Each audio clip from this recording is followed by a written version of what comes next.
banyak variabel yang kemudian bisa menjelaskan kenapa orang memanfaatkan pulang kampung mudik itu sebagai variabel penting dalam sebuah tradisi di bulan Idul Fitri ataupun di bulan Ramadan di kita. Pertama adalah soal arus urbanisasi. Ini sesuatu yang memang tidak bisa dibantah. Kalau orang daerah, orang kampung seperti saya kira-kira begitu yang merantau, kemudian ada waktu yang relatif agak lama, seringkali memang digunakan untuk mudik bersama teman-teman yang seperantauan yang lain.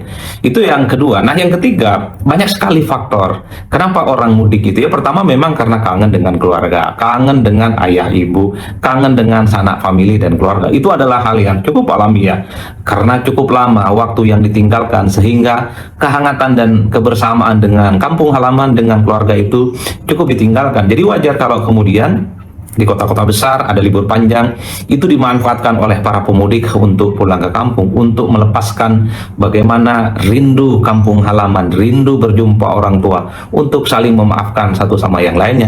Itu adalah fenomena yang saya kira cukup manusiawi, karena setelah setahun lamanya dan bahkan bertahun-tahun lamanya yang tidak sempat mudik misalnya karena kesulitan ekonomi, dimanfaatkan untuk pulang kampung, sungkem ke orang tua, minta maaf ke orang tua, minta nasihat ke orang tua yang kemudian terus memantapkan napas perjuangannya kalau kembali ke kota untuk mengadukan bagaimana nasib perjuangannya.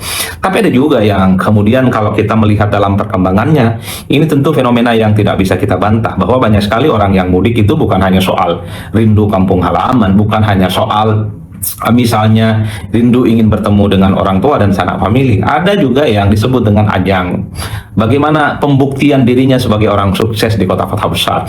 Jadi wajar kalau kemudian begitu banyak orang yang pulang kampung itu kan kelihatan gegap gempita, mulai dari aksesoris pribadi, kemudian ada atribut-atribut yang kemudian mengarah kepada simbolisasi kesuksesan, bawa kendaraan, bawa mobil pribadi dan seterusnya, termasuk pakaian yang digunakan itu bermerek, dan semuanya itu adalah semacam pembuktian bahwa sang perantau dari daerah ini ketika dia pulang kampung, dia menunjukkan skala atribut yang terkait dengan kesuksesannya. Handphonenya yang baru, jam tangannya yang baru, bajunya juga yang baru, atribut-atribut yang lainnya juga baru, pakai mobil mewah dan seterusnya dan seterusnya.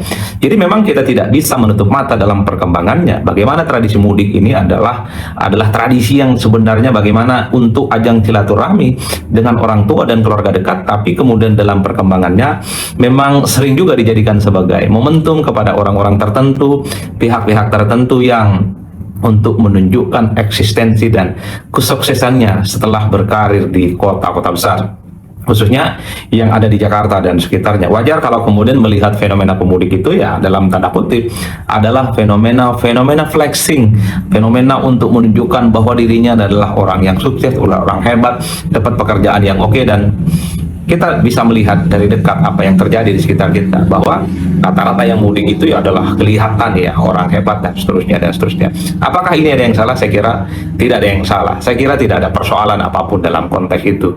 Ini adalah fenomena sosial yang terus berkembang seiring dengan arus urbanisasi yang terus meningkat ke kota-kota besar, khususnya di Jakarta dan sekitarnya. Tapi kalau boleh kita berpendapat, kalau boleh kita bercakap-cakap, ya di tengah gonjang-ganjing ekonomi kita yang kadang serba tidak menentu, daya beli masyarakat yang agak sedikit empot-empotan dan agak sedikit goyang, situasi ekonomi global yang dalam banyak hal ini akan berpotensi menghambat laju pertumbuhan ekonomi kita, sebaiknya agak kurang-kurangin dikit dengan fenomena-fenomena flexing ataupun show off, ingin menunjukkan dirinya sebagai orang yang sukses dengan gaya hidup yang cukup berlebihan. Karena saya kira esensi puasa adalah soal keinginan kita juga merasakan masyarakat sekitar yang secara ekonomi dan kehidupannya itu tidak terlampau berkecukupan alias kekurangan.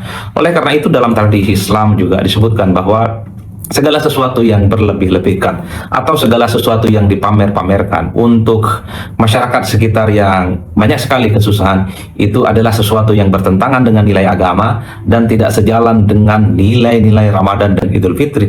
Ramadan dan Idul Fitri adalah sesuatu yang sangat esensial. Bagaimana kita juga harus merasakan bagaimana kehidupan masyarakat kita yang dalam banyak hal masih jauh panggang dari api dan masih kesulitan. Jadi Bapak Ibu semua, sekalipun banyak sekali kawan-kawan yang sukses di perantauan, di kota-kota besar dengan pekerjaannya alhamdulillah dan sukses, tapi di tengah kondisi kita yang saat ini sedang gambling, sedang tidak oke-oke saja, sebaiknya agak sedikit dikurang-kurangin dengan gaya tradisi flexing, karena ini tentu untuk bagaimana menumbuhkan rasa empati dan tentu saja sensitivitas secara sosial.